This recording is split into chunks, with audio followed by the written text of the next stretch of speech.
आत्मवंदन दोस्तों। मेरा नाम प्रीति PSSM लेसिंग टीम हैदराबाद से आज आप सभी के समक्ष डॉक्टर ब्रेन व्यूज़ की किताब मेनी लाइव्स मेनी मास्टर्स के अध्याय 1 को साझा करूंगी। हमारे लेखक कहते हैं, पहली बार जब मैंने कैथलीन को देखा, उन्होंने गहरे लाल रंग का ड्रेस पहना था और मेरे वेटिंग रूम में पत्र के पीछे घबराई बैठी थी।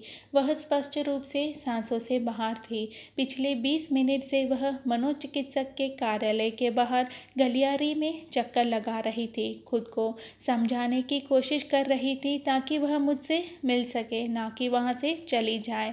मैं बाहर वेटिंग रूम में गया और हमने हाथ मिलाए। मैंने महसूस किया कि वह ठंडी थी और उनका चेहरा नम था, जो उसकी चिंता की पुष्टि कर रही थी। उसे मुझसे मिलने के लिए 2 महीने से साहस जुटाना पड़ा, जबकि उन्हें 2 चिकित्सक द्वारा मेरी मदद लेने की सलाह दी गई थी और अंत में वह यहाँ थी। कैथलीन एक असाधारण रूप से आकर्षक महिला थी, जिनके मध्यम लंबाई के सुनहरे बाल और भूरी आंखें हैं। उस समय उसने अस्पताल में प्रयोगशाला टेक्नीशियन के रूप में काम किया, जहाँ मैं मनोचिकित्सक का प्रमुख था, और उसने स्विमवेयर मॉडलिंग के अतिरिक्त पैसे कमाए। मैं उसे अपने ऑफिस में ले गया और कुर्सी पर बैठाया। हम एक दूसरे के सामने बैठे थे। कैथलीन अपनी कुर्सी पर वापस झुक गई, चुप रही, न जाने कहाँ से शुरू करे। मैंने इंतज़ार किया कि वह उद्घाटन चुने, लेकिन कुछ मिनटों के बाद मैंने उसके अतीत के बारे में जानना शुरू कर दिया। हम यह जानने लगे कि वह कौन थी और मुझसे मिलने क्यों आई थी। कैथलीन ने अपनी जीवन की कहानी का खुलासा किया। वह बीच की बच्ची थी। एक छोटे शहर में रूढ़िवादी कैथोलिक परिवार में पली गई थी। उसका भाई, जो 3 साल बड़ा था, बहुत पुष्ट था और उसने स्वतंत्रता का आनंद लिया, जो कैथलीन को कभी नहीं दी गई। उसकी छोटी बहन थी, जो माता पिता की लाडली थी। जब हमने उसके लक्षणों के बारे में बात करना शुरू किया, तो वह अधिक बेचैन, ध्यान देने योग्य हो गई। उसके बोलने का तरीका बदल गया। वह कहने लगी, मेरा जीवन भय से भरा हुआ है। मुझे पानी का डर और घुटन का डर इस हद तक है कि मैं दवाइयाँ नहीं निगल सकती। हवाई जहाज का डर, अंधेरे का डर और मरने का डर था। डरावने सपने और नींद में चलने की आदत ने उनके बचपन को नष्ट कर दिया। वह सब फिर से लौट रहे थे, जिसकी वजह से वह अधिक उदास हो गई। मैंने तय किया कि हम उसकी समस्याओं के मूल स्रोतों की तलाश में उसके बचपन में जाने से शुरुआत करेंगे, क्योंकि इन लक्षणों की असली जड़ तक कोई दवाइयाँ नहीं पहुंच सकती। पहले सत्र के दौरान मैं धीरे से उसे बचपन में वापस लाने की कोशिश करता रहा, क्योंकि कैथलीन को अपने बचपन की कुछ ही बातें याद थी। तब मैंने इस दमन को दूर करने के लिए हिप्नोसिस को अपनाया, जिससे वह अपने बचपन में कोई विशेष दर्दनाक क्षण याद कर पाए, जो उसके जीवन में भय की महामारी का खुलासा कर सके। जैसे उसने अपने दिमाग पर जोर डाला, उन्हें कुछ स्मृति के टुकड़े उभरे। जब वह लगभग 5 वर्ष की थी, तब वह घबरा गई जब किसी ने उसे डाइविंग बोर्ड से स्विमिंग पूल में धक्का दिया। उस घटना से पहले कभी भी उन्हें पानी का डर नहीं था।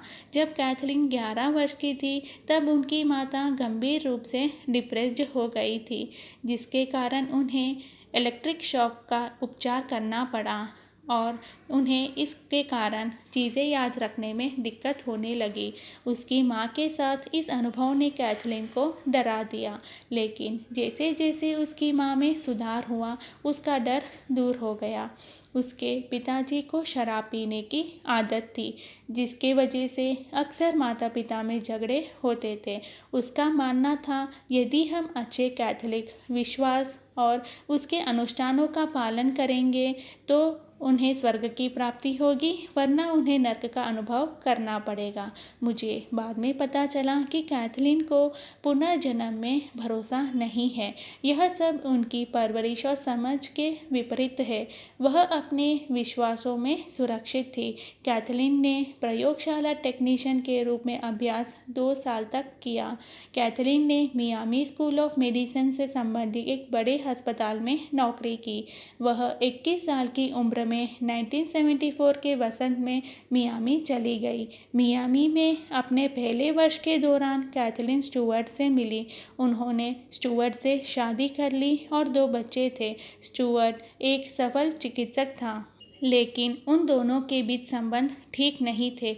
जिस समय कैथलीन ने उपचार शुरू किया तब उनका और स्टुअर्ट का 6वां साल चल रहा था। मेरे साथ न्यूयॉर्क से कई महीने पहले कैथलीन को एक सौम्य गांठ के लिए वोकल कॉर्ड सर्जरी की आवश्यकता थी। वह स्टुअर्ट से पहले ही चिंतित थी, लेकिन रिकवरी रूम में जगने पर वह पूरी तरह से डर गई थी।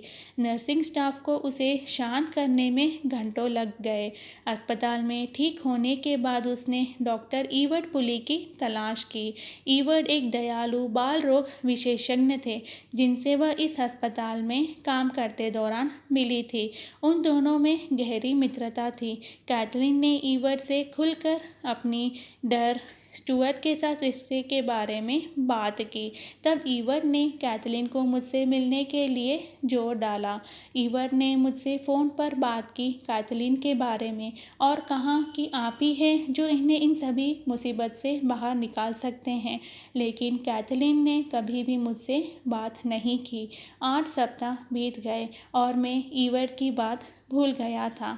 डॉक्टर फ्रैंक ईवर्ड कैथलीन को जानते थे। वह एक सर्जन थे, प्रमुख सर्जन थे। उनसे वह प्रयोगशाला में काम करते दौरान मिले थे।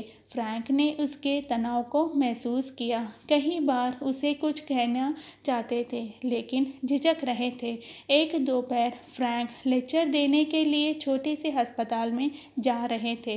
रास्ते में उसने देखा कि कैथलीन अपने घर जा रही है, जो उस अस्पताल के पास ही था। उन्होंने कैथलीन को रोका और कहा कि आप बिना समय गंवाए जाकर डॉक्टर ईवर्ड से मिलें, क्योंकि कैथलीन के आतंक के हमले बढ़ते जा रहे थे, जिसके कारण वह तुरंत आकर डॉक्टर ईवर्ड से मिली। कैथलीन के साथ अपने पहले सत्र के समय मुझे नहीं पता था कि मेरा जीवन उल्टा होने वाला है और मैं फिर कभी पहले जैसा नहीं रहूँगा। तो मास्टर्स, आज यहाँ पर कंप्लीट होता है हमारा पहला अध्याय। आगे हम जानेंगे किस तरह से डॉक्टर का जीवन परिवर्तन होता है और वह फिर कैसे अपने जीवन को सुधारते हैं। तो थैंक यू।